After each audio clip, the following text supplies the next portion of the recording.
Welcome दोस्तों। आज हम लोग उपचयन अभिक्रिया के बारे में पढ़ेंगे। यहाँ पर ध्यान दीजिए।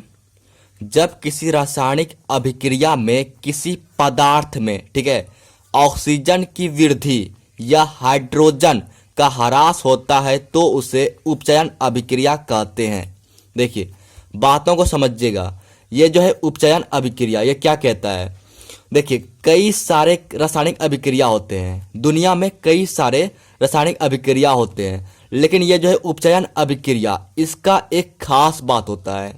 यहाँ पर मैं आपको दो कंडीशन बताऊंगा। अगर दोनों कंडीशन में से कोई एक भी कंडीशन किसी रासायनिक अभिक्रिया में फॉलो करे तो वह एक उपचयन अभिक्रिया होगा। ठीक है, देखिए, कोई रासायनिक अभिक्रिया है, ठीक है, उसमें जो पदार्थ होता है ना, अगर उस पदार्थ में ऑक्सीजन इसकी वृद्धि हो जाए तो समझिएगा वह एक उपचयन अभिक्रिया होगा।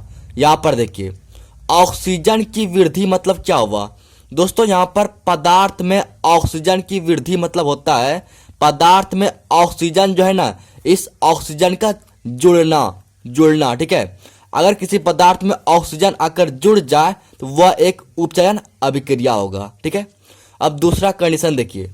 यहाँ पर देखिए, हाइड्रोजन का ह्रास, कोई पदार्थ है, ठीक है, इस पदार्थ में अगर ये जो हाइड्रोजन है इसका ह्रास हो जाए, यहाँ पर हाइड्रोजन का ह्रास का मतलब होगा हाइड्रोजन का निकलना। यानी अगर रासायनिक अभिक्रिया में किसी पदार्थ से हाइड्रोजन जो है ये निकल जाता है तो वह एक उपचयन अभिक्रिया होगा।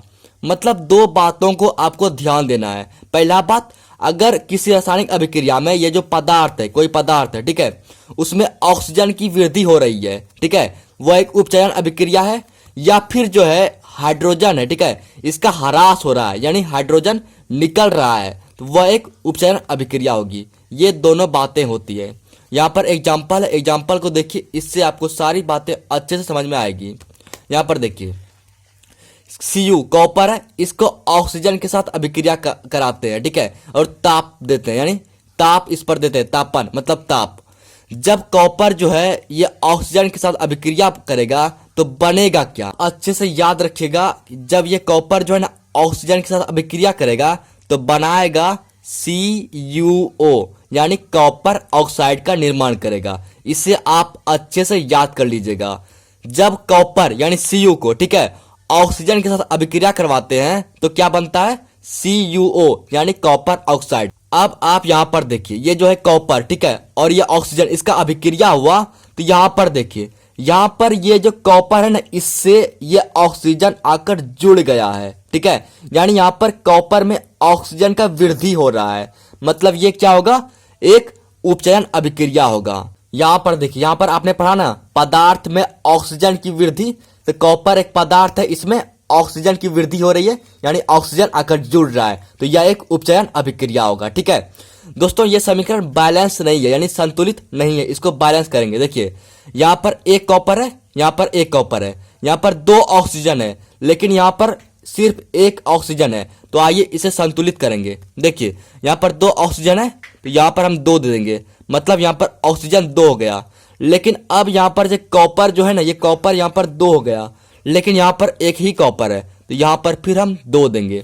अब जितना कॉपर इधर होगा उतना कॉपर इधर होगा, जितना ऑक्सीजन इधर होगा उतना ही ऑक्सीजन इधर भी होगा। ठीक है, तो यह एक संतुलित समीकरण हो गया। अब आगे देखते हैं अपचयन अभिक्रिया के बारे में। यहां पर ध्यान दीजिए, अपचयन अभिक्रिया, इसमें क्या होता है? देखिए, जब किसी रासायनिक अभिक्रिया में किसी, ठीक है, पदार्थ में ऑक्सीजन की ह्रास या हाइड्रोजन की वृद्धि होता है तो उसे अपचयन अभिक्रिया कहते हैं। देखिए, ये जो है अपचयन अभिक्रिया, ये उपचयन अभिक्रिया का जस्ट उल्टा है। ठीक है, इसमें क्या होता है दोस्तों? आपको मैंने बताया कि रासायनिक अभिक्रिया तो बहुत सारे होते हैं, लेकिन अपचयन अभिक्रिया जो है इसका एक खास बात है। क्या होता है कि इसमें जो पदार्थ होता है ना, उसमें ऑक्सीजन का ह्रास होता है, यानी इसमें जो पदार्थ होता है ना, उस पदार्थ से ऑक्सीजन निकल जाता है। ठीक है, याद रखिएगा, इसमें जो पदार्थ होता है अपचयन अभिक्रिया में, इसमें ऑक्सीजन जो है पदार्थ से निकल जाता है। इसे अच्छे से याद रखिएगा कि पदार्थ से जो है ऑक्सीजन निकल जाता है, यानी ऑक्सीजन की ह्रास होती है अपचयन अभिक्रिया में। ये पहला कंडीशन है।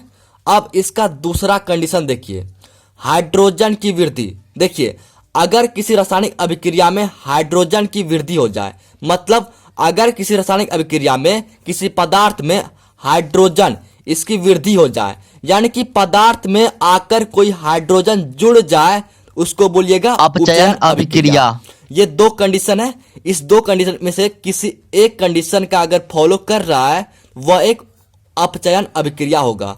दोनों कंडीशन को आप अच्छे से याद कर लीजिए कि पदार्थ में ऑक्सीजन की ह्रास या फिर पदार्थ में हाइड्रोजन की वृद्धि, इस दोनों में से अगर कोई भी बात आपको दिखे तो वह एक अपचयन अभिक्रिया होगा। अब इसका एग्जाम्पल देखते हैं। यहां पर देखिए CuO, ठीक है, कॉपर ऑक्साइड है, इसको H2 के साथ अभिक्रिया करवाते हैं तो क्या बनेगा। देखिए, जब CuO H2 के साथ अभिक्रिया करेगा ना दोस्तों, याद रखिए ये हाइड्रोजन और ऑक्सीजन दोनों पक्के दोस्त होते हैं, तो ये हाइड्रोजन और ऑक्सीजन मिल जाएगा। तो यहाँ पर क्या हो जाएगा, Cu अकेला रह जाएगा और प्लस हाइड्रोजन और ऑक्सीजन मिलकर H2O यानी जल का निर्माण कर देगा। देखिए यहाँ पर क्या हुआ, यह ऑक्सीजन जो है ना, ये क्या हुआ, इसका ह्रास हो रहा है, यानी यहाँ पर जो CuO है, ये पदार्थ है Cu, इससे ऑक्सीजन क्या हुआ, यहाँ पर निकल गया है। यहाँ पर देखिए ऑक्सीजन है नहीं है, मतलब ऑक्सीजन निकलकर इसके साथ जुड़ गया है, यानी यहाँ पर देखिए पदार्थ में ऑक्सीजन की ह्रास हो रही है, यानी पदार्थ से ऑक्सीजन निकल रही है। तो मैंने आपको बताया था कि पदार्थ में अगर ऑक्सीजन की ह्रास हो, यानी पदार्थ से ऑक्सीजन निकले, या फिर हाइड्रोजन का वृद्धि हो, यानी पदार्थ से हाइड्रोजन जो है जुड़ जाए, ठीक है, तब क्या होगा, वह एक अपचयन अभिक्रिया होगा। ये बात मैंने आपको बताया था। बस वही बात है, यहाँ पर CuO है, ठीक है, यहाँ पर ये ऑक्सीजन यहाँ पर निकल रहा है, ठीक है, मतलब यह एक अपचयन अभिक्रिया है, ठीक है। दोस्तों देखिए रासायनिक समीकरण संतुलित है या नहीं। यहाँ पर एक कॉपर है, यहाँ पर एक कॉपर है, यहाँ पर दो हाइड्रोजन है, यहाँ पर दो हाइड्रोजन है, यहाँ पर एक ऑक्सीजन है, यहाँ पर एक ऑक्सीजन है, मतलब समीकरण जो है ये रासायनिक समीकरण ये संतुलित है, ठीक है। तो इसे संतुलित नहीं करना है, ठीक है। दोस्तों आप दोनों को अच्छे से याद कर लीजिएगा। Thank you.